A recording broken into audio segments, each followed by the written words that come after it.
Can a phone, Gemini AI, and YouTube build a middle-class life in Los Angeles County?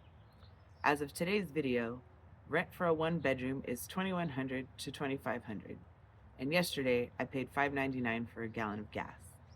The math is still broken. I'm Tracy, and this is the LA County Math Experiment. What am I doing? I'm trying to make the decision if I should start a YouTube channel. My very first goal is 10 videos in 10 weeks, not spending more than 4 hours a week on it. And that's what I'm doing. I still have bigger expectations for this video, but that's just not what happened. How did I spend my time? What did I learn? Keep watching, because that's what I'm going to talk about. This is video 3. The administrative battle continues. I'm going to try and do this in one take because, again, my time was spent fighting with the AI just like last week. And yeah. So 2 points of clarification. Actually 3. When I say rent is $2,100 to $2,500 a month, if we follow the income to rent guidelines, then I should be making $87,000 a year just to pay for rent. That's not what I make. And then number 2, when I say gas is $5.99 a gallon, I want to make the designation that there's a cash price versus a credit price in California where I live. So if we were to say the cash price was $5.99 because I paid cash. But overall, the gas stations in the city that I'm in, the average price is $5.99 to $6.29. Doesn't sound as catchy for an intro, but it's just a point of clarification. I'm not sure how I'm going to address that. And in regards to where do I get my prices for the one bedroom, because clearly LA County is a huge county and there are nicer areas than others. So just as many apartments are more than 2,500, but Gemini, the very first time, told me apartments.com was where it gathered its information. So this week's chat for video 3, I just said, what is the average price for rent according to apartments.com in LA County?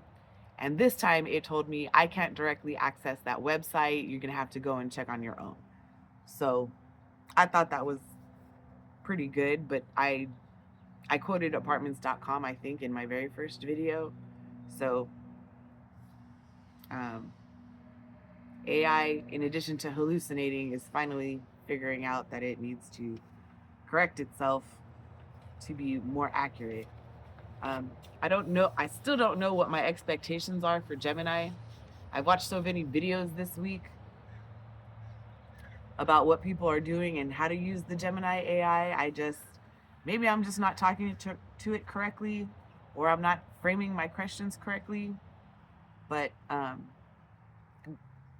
my dynamic with that tool still needs work, and I recognize that. So this is my 3rd video. It's where I'm at. So let's just keep it moving.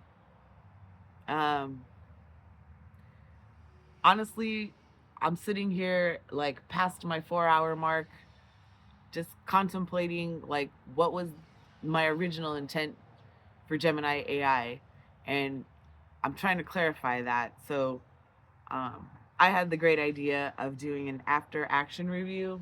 Not sure if you know what that is. It's a business term. It's just basically you do something and then you go back and review to see if there's some kind of pointers or something that you can learn or something that you could do better. And I typed in, can we do an after action review on the video 2 chat, because I decided last chat that every video deserves its own chat, and so its responses is only as good as what I can put in. So the after action review, in addition to struggling with even just explaining what happened, because still getting used to talking to the camera, it ended up being like a recycled conversation of the first video chat and the second video chat. And I don't know if it was necessarily helpful or if I just didn't use as many words as required because I felt like I got a superficial answer. And in the middle of that after action review, it wanted to discuss the YouTube Studio app, which I also know that I need to spend time on and look at. And so, like, this learning process in 4 hours a week, while it's a great constraint for the human aspect, like what I'm physically doing and what I'm physically processing and trying to learn, I think Gemini makes the assumption that I already know how to use these tools. So it answers me like, oh, yeah, I could just go to the YouTube studio and click here and click there, but there's also a learning curve for that. And if you're like me, watching videos, trying to just see what everybody else is recommending and also starting their channels, and some of them, have way more followers and way more views and way more everything, even their explanations are a little bit superficial where you can't really garner like points, tips, and tricks. Or I mean, one of my ideas, again, if I actually march through these 4 hours and get some kind of sustainable pattern, is to go to YouTube Studio and be like, this is how I use it. Like, watch me use it. Because everybody talks about it, but it becomes like summary points and not necessarily like, this is how I do it, click here, click there, and then get these results. Gemini doesn't do it, and other YouTube videos don't do it.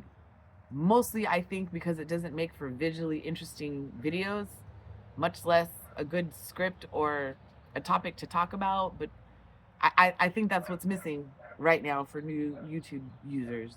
Even YouTube itself doesn't give, I guess, examples that you can follow and try for yourself. I mean, YouTube is a big world, it's a big universe, it's its own group of people, and part of the way people make money is by teaching people how to do this stuff. So I think a lot of that knowledge and that knowledge base is hid behind channels. So, because that's how you make your money. And to say that we're not on here to make money, at least for the business YouTube content creators, I think is just not true. So then there's the people who make videos for fun, which aren't interested in those things. And while they make good presentations and visually interesting and definitely great audio to listen to, there's a gap. And so I'm not sure how I'm going to address that myself, but in my own pursuit of learning, that's just what I've noticed. Once we got past the YouTube Studio app discussion, it made a comment.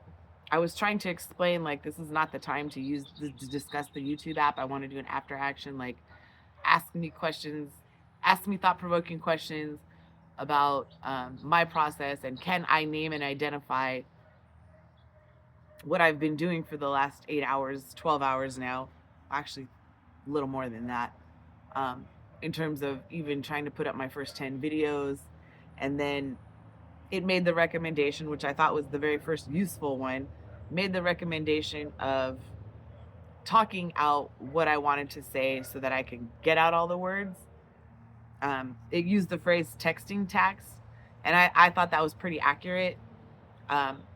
When you're texting, because I feel like if I think first and then I think before I text, because I come from that generation where you can't just randomly say shit, because shit goes wrong and miscommunication happens all the time. The texting tax was, a lot of my time was consumed by spending time texting my ideas, texting my thoughts, asking my questions, whereas if I said it, it would shave off minutes of time trying to get my point out, and so that it could respond. It's like it wants to be helpful, like that I believe is the intent, but when my questions aren't clear, the responses are superficial, and when I get superficial responses, I guess my texts cause it to use pain points and cause human responses that create a negative environment. And as superficial as that sounds, once I get into that state and Gemini gets fixated on attacking my word choice, I feel like it becomes less productive. And somewhere in the middle of all of that, it came up with another phrase like the unit economics. And unit economics is the reality of spending 4 hours of my time making one video. And what I can say, at least in my discovery, is that in order to meet even the rent guidelines, never mind buy a place, because something else is going on there, and I'm not sure if I want to be one of those people that talk about those topics. Um, for now, it's just building the routine, and then I think the videos 10 through 20 and 20 through 40 or 100 will be trying to figure out what kind of YouTube channel I am. I would like to capture that. As boring as it might be, I think it'll bring value not only to me, but to other people who are like, yeah, great, I could watch these YouTube videos, follow some formula, take a class, and ta-da, these decisions are made for me. But really, the motivation to make a video comes from what is it you got on in the first place. And I think that's more interesting, at least for the first 10 videos, and that's what brings me back, is to try to figure out those basic answers. So unit economics. I would have to be making 90K per year, 90,000 per year, even though my target is 150. But for simple, if I'm gonna do apartment plus gas, it breaks down to 7,500 a month. And then if you divide by $10 RPM, I did know what that is, but at the time of the recording of this video, I can't tell you what it is. But anyways, it breaks down to I need 750 million views a month on something that I'm talking about. And right now, last time I checked this video, my second video, I had 7 views. And one of them for sure was because I watched to see if it went back up. And the other 6 views came from the AI algorithm. So am I doing something wrong? I don't think so. Did I have more views than the week before? Yes, I did. So we're headed in a forward direction. That's the good news. I did put lipstick on, changed my hairstyle. Background's gonna look like what it's gonna look like till we get there, because that just takes time. And if it takes years to make a YouTube video, then all this stuff and this evolution, as slow as it is, will happen on camera. So I need 750 views per month. And if the goal is 20 videos a month, then every video needs 37,500 views. In the YouTube world of people who get 1.5 million, 3 million, 6 million views, although I saw a video this week that made it absolutely confusing, which is another thing. I think my own videos are changing the algorithms of the videos that I watch, which I think is interesting because my own videos manipulate the AI into showing me different videos. And so if it's not trying to convince me that Gen X has problems, which is not a new topic, love those videos. If you ever get a chance, type in Gen X, see what we're talking about. Hot mess. But I think we'll be fine. 37,500 views. I need to find 37,500 people to watch my video. Oh, and another thing, I have 0.01 view hours. Before that, I had none. So forward progression. I think that's a big achievement considering I'm putting up hot mess. And literally, I didn't think anybody was going to watch it. I was prepared for no views, so I felt more free to talk. But now that 7 people have watched it, kind of did a little mind job. I'm like, oh, thanks for watching. Sorry right now. Sorry right now. I can do better. Yes, I can. And that's all I have to say this week. Come back next week. Well, I'm going to try to spend my first 4 hours planning a video and finding an opening hook, because I watch videos for the same reason. I'm like, get to the damn point. Tell me what you're going to talk about it, and then tell me what you talked about. So here we are. That's how I watch videos. So I'm going to, let's do that. In the intro, I told you this is the LA County math experiment where rent was $2,100 to $2,500 a month. Gemini told me AI5apartments.com is where it got its numbers from, but when I asked it this week, it said, no, you got to go double check for yourself because I will not be the one that said that. Suddenly, it's interested in accurate citations. Are you serious? Then I said $5.99 to $6.29 a gallon, but I did go look that information up on Gas Buddy. So there's cash price versus cash/credit price, $5.99 to $6.29, and barking dogs come with this video. Oh my god. After action reviews with Gemini AI, we're not there yet as a technology, or I'm not answering the question correctly. I do need to look at YouTube Studio app and spend a little time on it, and when it's my turn to make the YouTube Studio app, I'm gonna be like, just watch me use it. Here, it's gonna be boring as, but this is how I do it, and this is how long it takes. Maybe I can give you a unit of measure and be like, well, if I got the 4-hour goal, 45 minutes is gonna be spent on YouTube app, because clearly I'm gonna teach it wrong until I don't.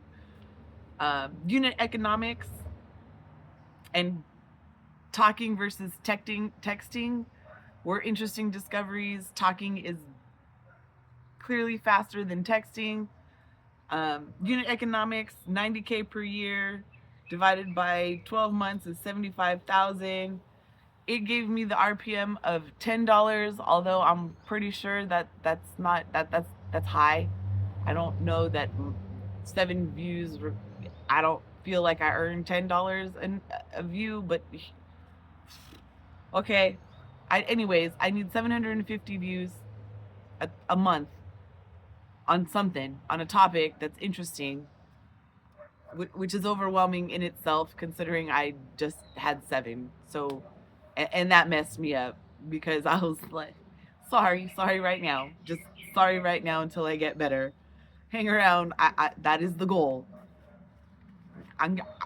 We're gonna do this. We're gonna do this. I want to talk to the Gen X people because I think they're hilarious. They make me laugh.